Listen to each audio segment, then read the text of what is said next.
we are going to worship Sri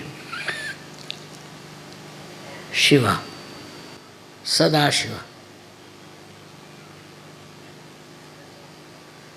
His quality is that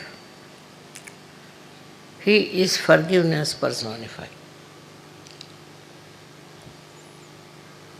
The amount of forgiveness he has helped many of us to exist. Otherwise, this world would have perished. So many would have been finished. Because you know what is the condition of human beings. They don't understand what is wrong, what is right.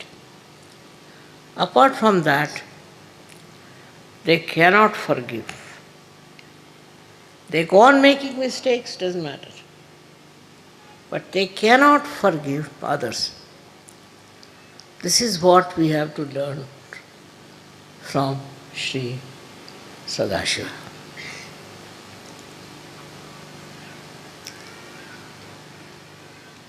आज हम लोग श्री सदाशिव की पूजा करने वाले हैं। इनका विशेष स्वभाव ये है कि इनकी क्षमाशीलता इतनी ज़्यादा है कि उससे कोई इंसान मुकाबला नहीं कर सकता। हर हमारी गलतियों को माफ़ करते। वो अगर न करते तो ये दुनिया ख़त्म हो सकती थी, क्योंकि उनके अंदर वो भी शक्ति है जिससे वो इस सृष्टि को नष्ट कर सकते। इतने क्षमाशील होते हुए भी ये शक्ति उनके यहाँ जागृत है और बढ़ती रहती। इसी शक्ति से जिससे वो क्षमा करते हैं, उसी के परिपाक से या कहना से अतिशयता से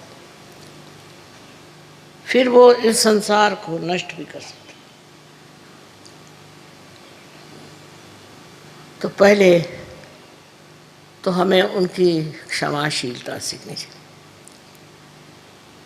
किस कदर क्षमाशील, छोटी छोटी चीज़ों को लेकर के हम लोग झगड़ा करते हैं, छोटी छोटी बातों पर हम झगड़ा करते हैं, पर ये किस कदर क्षमाशील हैं और क्षमा करते करते उस चरम सीमा पर पहुंच जाते हैं जहाँ से इनके अंदर ये नष्ट करने वाली शक्ति जागृत होती है।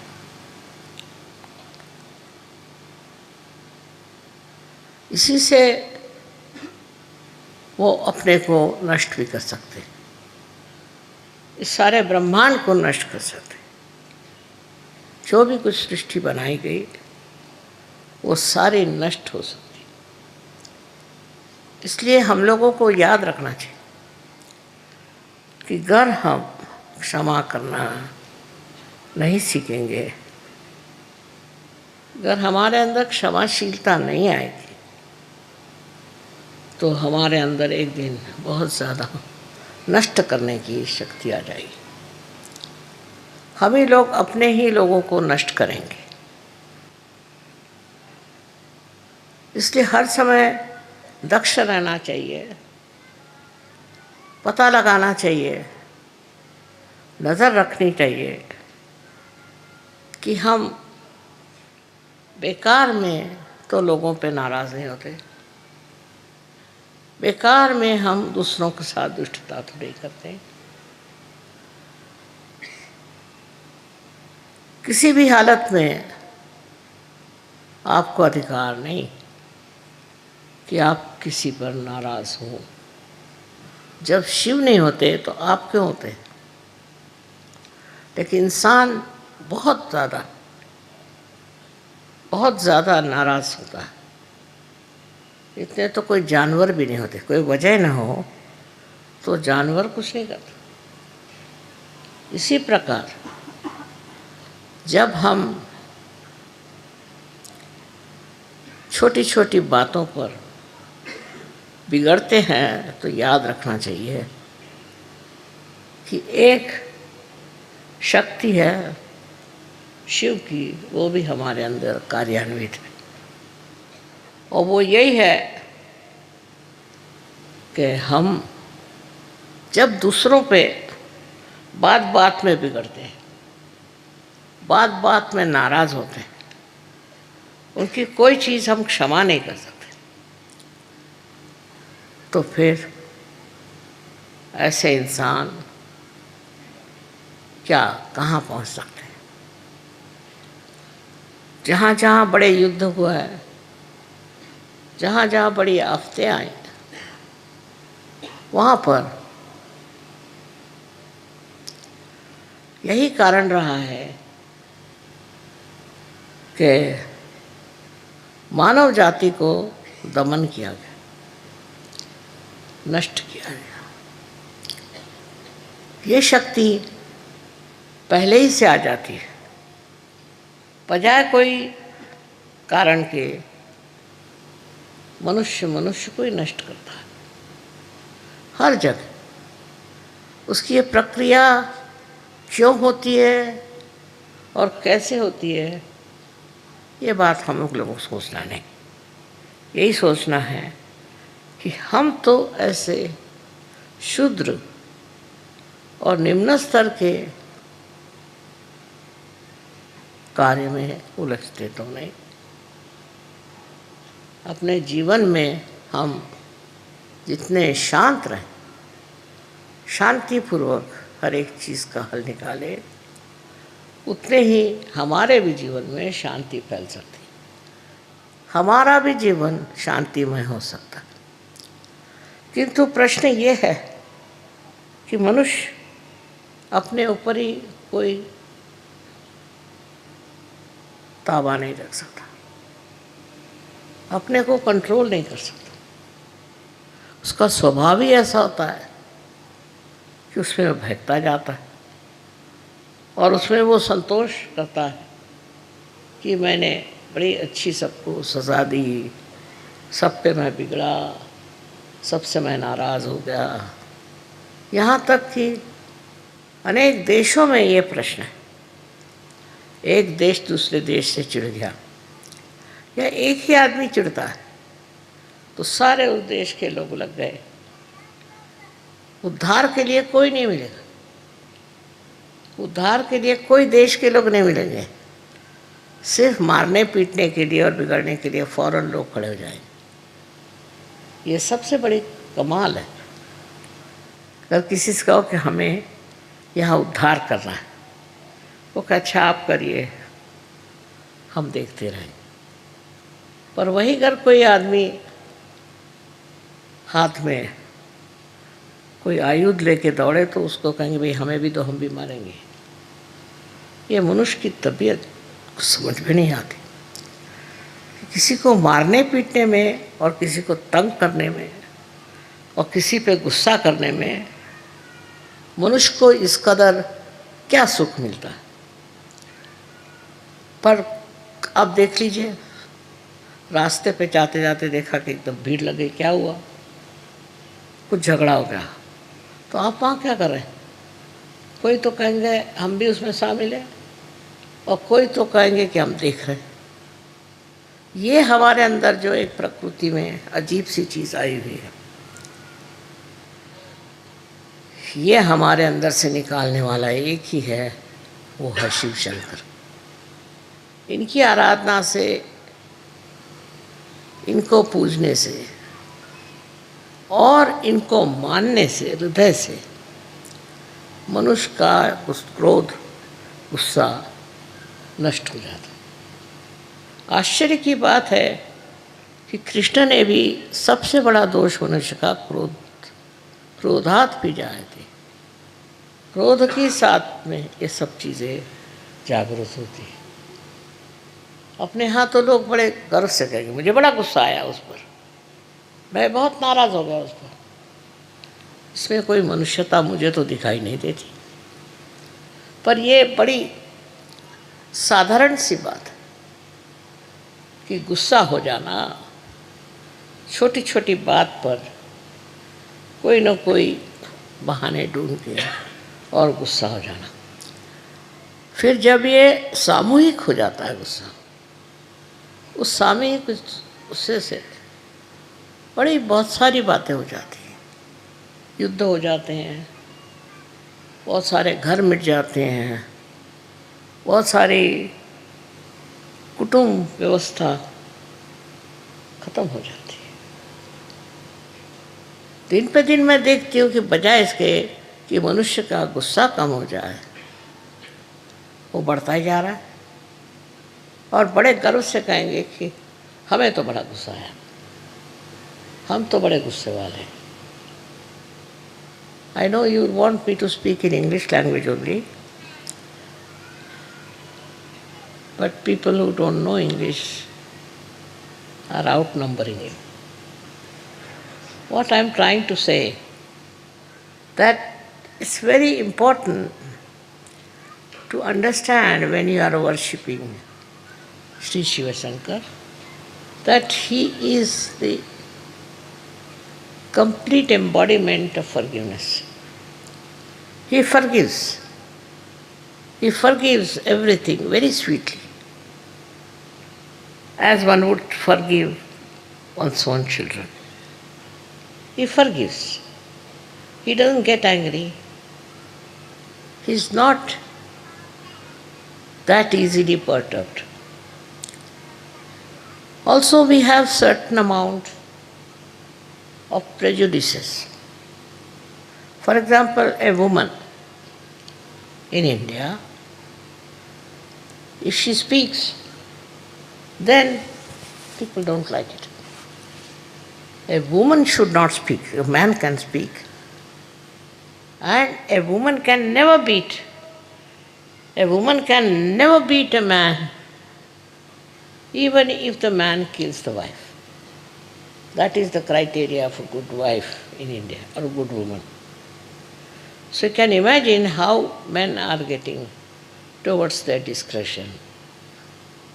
All this kind of concession that is given is very dangerous.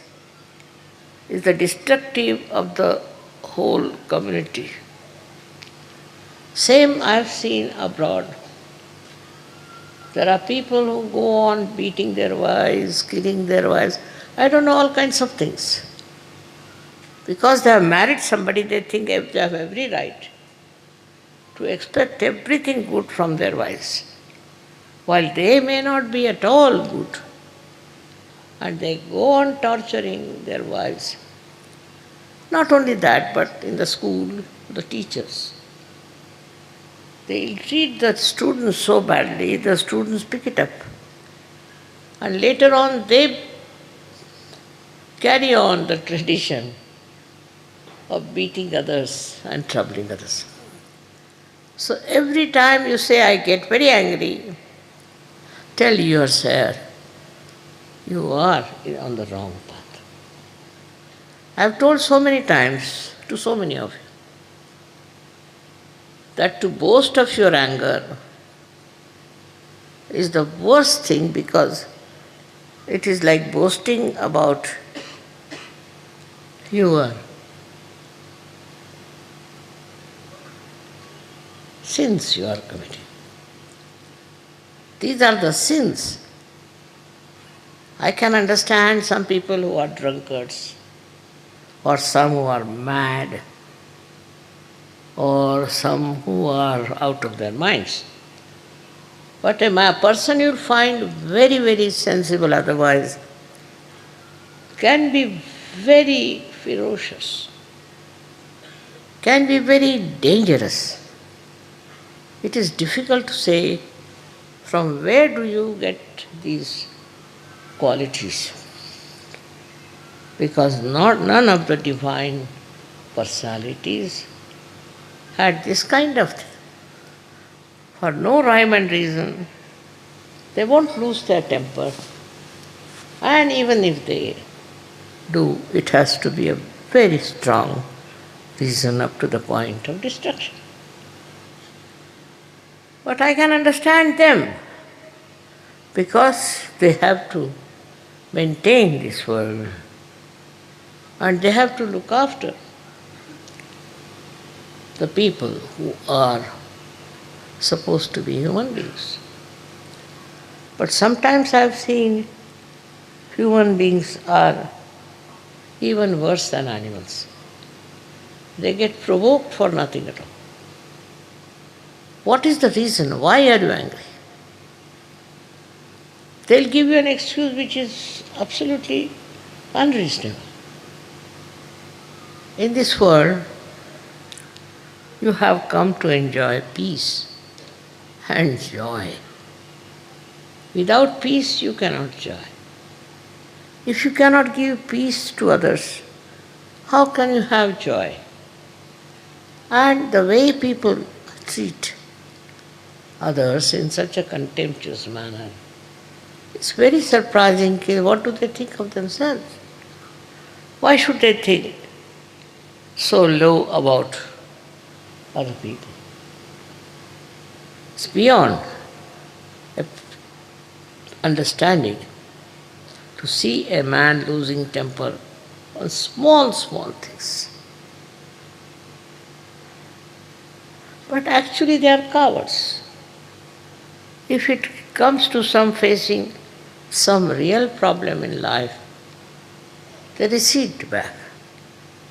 Then they cannot come forward. This is the biggest tragedy of the whole thing.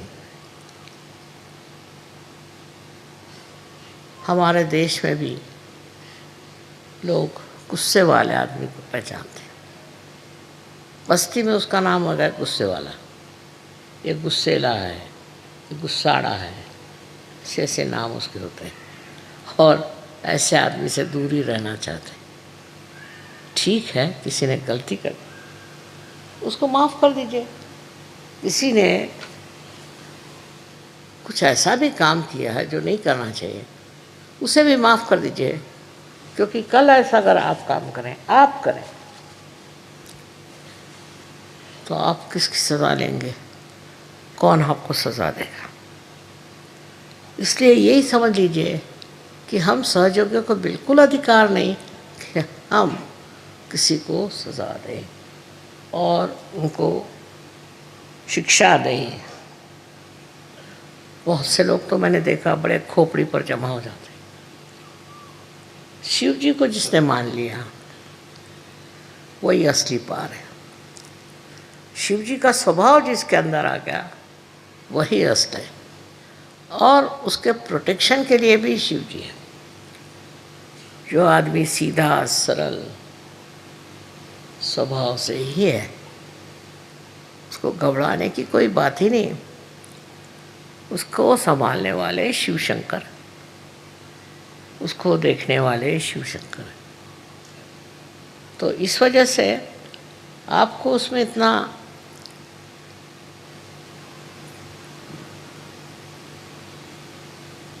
प्रश्न क्या है? क्यों आप किसी से नाराज होते हैं? अजीब अजीब बातें हैं। कोई साहब कहने लगे कि साहब मैं तो बहुत नाराज़ हुई इस आदमी से। मैंने कहा क्या हुआ भाई? कह ले इन्होंने हमारे बाप का सब पैसा ले लिया और हमको कुछ नहीं मिला। तो मैंने ये तो आपके बाप का देखना था, आपको पैसा ले लिया तो ले लिया, आप क्यों भी कर रहे हो? कहना इसने कहना चाहिए था किसको कि हमारा पैसा आप दे दीजिए। आप दे देते, आप ऐसा काम करते क्या? फिर आप क्यों चाहते हैं कि वो दूसरा आदमी जो है वो कह दे कि इसको इतना का पैसा दे दीजिए? सारी अच्छाई आप दूसरों से उम्मीद रखते हैं, सारी बुराई जो है उसको आप माफ़ ही नहीं कर सकते। और जो कोई करता है तो उसके लिए आप सोचते हैं कि इसका तो सर्वनाश होना चाहिए। जब तक मनुष्य पार नहीं होता तब तक वो ये भी नहीं देख सकता कि वो क्या है अंदर, इंसान है कि जानवर है, ये भी नहीं समझ सकता। मैं कहूँगी कि जानवर भी बेकार में कभी नाराज नहीं होता, अनलेस उसको छेड़े नहीं, वो बेकार में उबलते नहीं रहते। उसमें शिव जी का अंग काफ़ी, पर मनुष्य में, कोई कोई मनुष्य में तो ये पूरी तरह से नष्ट हो चुका।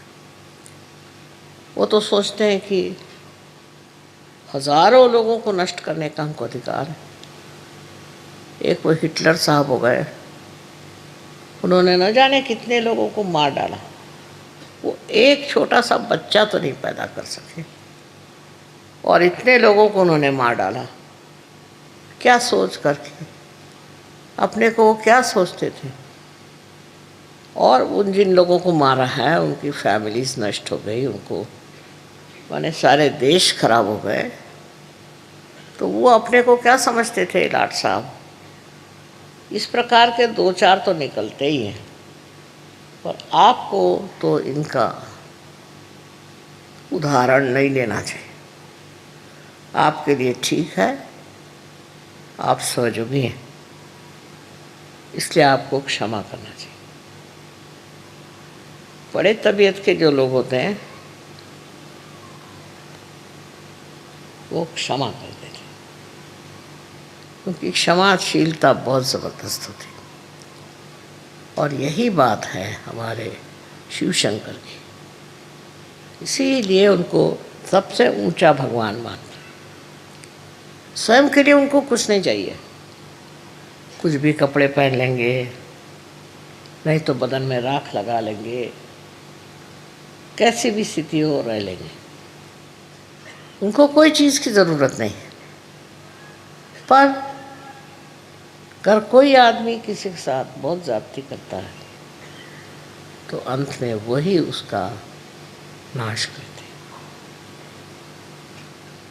इतनी क्षमा की शक्ति उनमें है, उतनी ही उनमें नष्ट करने की शक्ति है। इसका कारण क्या है?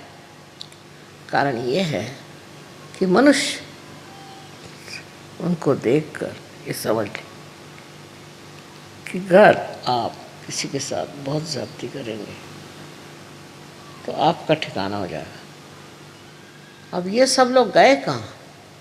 बड़े बड़े आए थे रथी महारथी, इन्होंने इतने धंधे करे और ये गए कहाँ? इनका बड़ा नाम था, बहुतों को मारा, बहुतों को खत्म किया, बहुत से देश के देश खत्म कर दिए। आज वो है कहाँ? उनका कोई फोटो भी नहीं लगाता, उनका पुतला तो खड़ा करना छोड़ दीजिए, उनकी शक्ल नहीं देखने जाते लोग। इस तरह का चरित्र आपको अपना नहीं बनाना चाहिए। थोड़ी देर ये समझ लीजिए कि आपके नाराज़ स्वभाव से हो सकता है कि लोग आपसे डरें और डर के मारे बहुत से काम करें, पर जो काम डर के साथ होता है उसमें क्या मज़ा है, उसमें क्या विशेषता है? एक सोचने की बात है कि आपने कितने लोग दुनिया में जोड़े हैं अपने, और कितने लोगों को नष्ट कर दिया,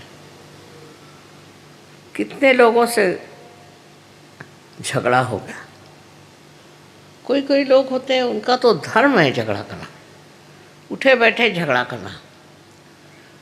कोई तो भी उनके अंदर एक लालसा होती है, सवेरे से झगड़ा हुआ, दिन में उससे झगड़ा हुआ, शाम को उससे झगड़ा हुआ। ऐसा स्वभाव जिस आदमी का हो जाए उसे तो लोग भागते हैं। वो अगर सामने से आते दिखाई देंगे तो लोग उड़ जाएंगे दूसरे रास्ते। इससे प्रेम नहीं बढ़ सकता। सहयोग तो पूरा प्रेम का कार्य है। इसमें देखिए हमें बड़े बड़े उदाहरण, ईसा मसीह ने सूली पर चढ़कर कहा था कि हे प्रभु इनको क्षमा कर, क्योंकि जानते नहीं क्या कर रहे।